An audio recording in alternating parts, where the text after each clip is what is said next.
Panginoong Jesucristo. Nagpupuri kami sa'yo, Panginoong Jesucristo. Nagpupuri kami sa'yo, Hari namin, Jesucristo. Masunuri kang kordero sa katubusan ng tao. Hain sa krus ang buhay mo. Nagpupuri kami sa'yo, Panginoong Jesucristo. Sumainyo ang Panginoon. At sumaiyo rin. Ang mabuting balita ng Panginoon ayon kay San Juan. Papuri sa iyo, Panginoon. Noong panahong iyon, habang nakahilig kasama ng kanyang mga alagad, nagugulumihan ng sinabi ni Jesus, "Tandaan ninyo, ako'y pagkakanulo ng isa sa inyo." Nagkatinginan ng mga alagad, hindi nila alam kung sino ang kanyang tinutukoy. Ang alagad na minamahal ni Jesus ay nakahilig ng kalapit niya. Kinalabit siya ni Simon Pedro at sinabi, "Itanong mo kung sino ang tinutukoy niya." Kaya humilig siya sa dibdib ni Jesus at tinanong, "Panginoon, sino po ba ang tinutukoy ninyo?" Sumagot si Jesus, "Ang ipagsasawsaw ko ng tinapay, siya na nga." At nang maisawsaw ng tinapay, ibinigay niya ito kay Judas na anak ni Simon Iscariote. Nang matanggap na ni Judas ang tinapay, si Satanas ay pumasok sa kanya. Sinabi ni Jesus, "Gawin mo na ang gagawin mo." Ngunit isa man sa mga kasalo niya ay walang nakaalam kung bakit niya sinabi ito, sapagkat si Judas ang nag-iingat ng kanilang salapi. Inakala nilang pinabibili siya ni Jesus ng kakailanganing sa pista o kaya'y pinapaglilimos sa mga dukha. Nang makain na ni Judas ang tinapay, siya'y umalis. Gabi na noon. Pagkaalis ni Judas ay sinabi ni Jesus, "Ngayoy mahahayag na ang karangalan ng anak ng tao at mahayag din ang karangalan ng Diyos sa pamamagitan niya. At kung mahayag na ang karangalan ng Diyos, ang Diyos naman ang maghahayag ng karangalan ng anak at gagawin niya ito agad. Mga anak, kaunting panahon na lamang ninyo akong makakasama. Hahanapin ninyo ako. Ngunit sinasabi ko sa inyo ngayon, ang sinasabi ko sa mga Hudyo, hindi kayo makapupunta sa paroroonan ko." "Saan po kayo pupunta, Panginoon?" tanong ni Simon Pedro. Sumagot si Jesus, "Sa paroroonan ko'y hindi ka makasusunod ngayon, ngunit susunod ka pagkatapos." "Bakit po hindi ako makasusunod sa inyo ngayon?" tanong ni Pedro. "Buhay ko may iaalay ko dahil sa inyo." Sumagot si Jesus, "Iaalay mo ang iyong buhay dahil sa akin? Tandaan mo, bago tumilaok ang manok, makaitatlo mo akong itatatwa." Mga kapatid, ang mabuting balita ng Panginoon. Pinupuri ka namin, Panginoong Jesucristo. Magsiupo muna po ang lahat. Magandang gabi po sa inyong lahat. Pwede bang batiin ng katabi ng magandang gabi?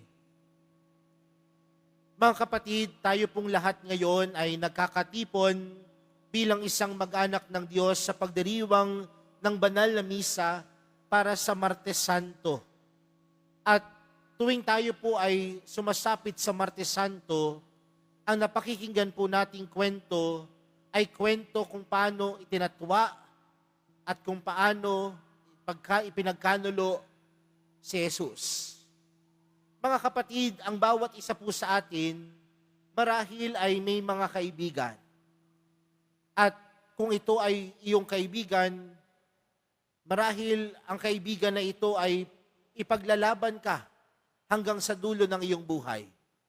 Sasamahan ka sa mga oras na ikaw ay nahihirapan. Ganyan ang isang tunay na kaibigan. Ganyan ang pagiging kaibigan. Kaya marahil, kung titingnan po natin sa Ebanghelyong ating napakinggan, si Jesus marahil ay napakahirap ng kanyang pinagdaraanan. Bakit? Dahil yung taong magkakanulo sa kanya, yung taong magtatatwa sa kanya, ay hindi lang kung sino-sino. Bagkus yung taong magkakanulo sa kanya, yung taong magtatatwa sa kanya, ay matalik niyang mga alagad. Tandaan po natin mga kapatid, si Jesus ang tumawag kay Pedro. Si Jesus ang nag-anyaya at pumili kay Judas. At sa buong pagmimisyon ni Jesus, kasama niya ang dalawang taong ito. Sabi pa nga dito, si Pedro ang pinuno ng mga alagad. Si Judas ang tinuturing nilang ingat yaman. May mga tungkulin, tila malalapit talaga kay Jesus. Pero, anong nangyari? Si Judas, ipinagkanulo ang Panginoon. Si Pedro, itinatwa si Jesus. Nung pinagninilayan ko po yung Ebanghelyo, napatanong po ako sa aking sarili, kung ako po kaya ang nasa lagay ng Panginoon, ano po kaya ang mas masakit? Ang ginawa ni Pedro o ang ginawa ni Judas? Pero napagtanto ko po mga kapatid, parehas po itong nakasakit sa Panginoon. At ano pong hamon nito sa atin mga kapatid? Masakit sa Panginoon kapag tayo ay nakasasakit sa Kanya. Ano pong ibig sabihin nito mga kapatid? Masakit sa Panginoon yung mga pagkakataon sa buhay natin na itinatatwa natin siya dahil sa ating mga pagkakasala. Masakit sa Panginoon na ipinagkakanulo natin siya sa mga oras na naghahanap tayo ng iba't ibang Diyos-Diyosan sa buhay natin. Sa madaling salita, nasasaktan si Jesus sa mga oras na tayo ay nagkakasala.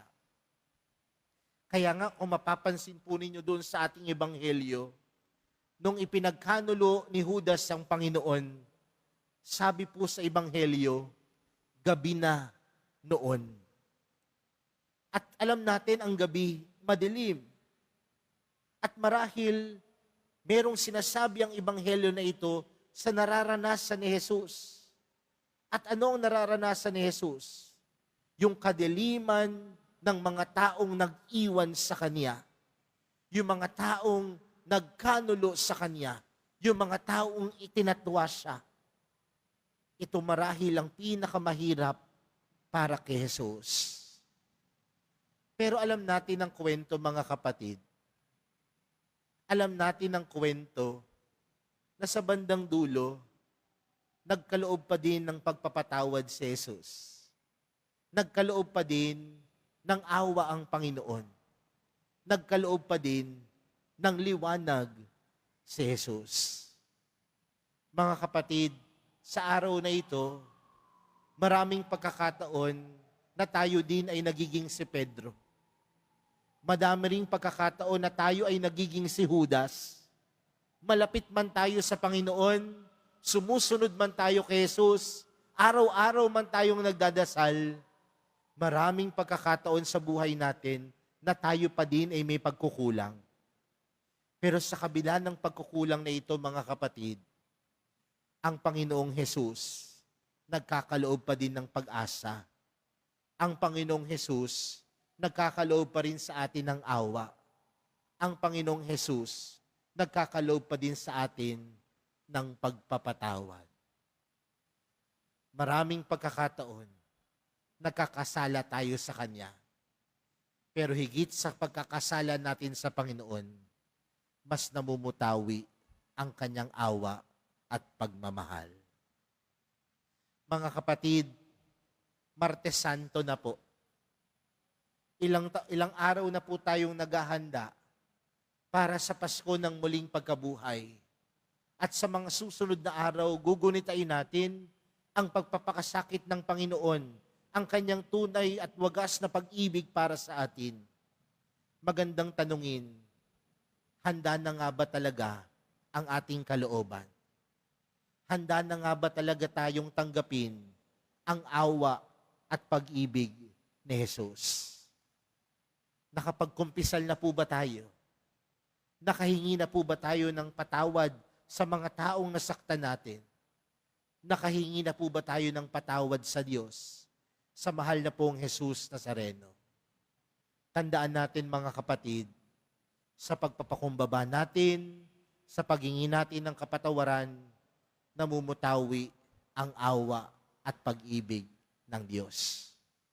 Maging si Judas, maging si Pedro, sa kanyang pagtatwa sa Panginoon, nakamit niya ang kapatawaran ni Jesus. At nawa sa buhay pananampalataya din natin, yan ang hilingin nating grasya, yan ang hilingin nating pagpapala, na sa kabila ng ating mga pagkukulang, mas namumutawi ang pag-ibig at awa ng Diyos. Amen.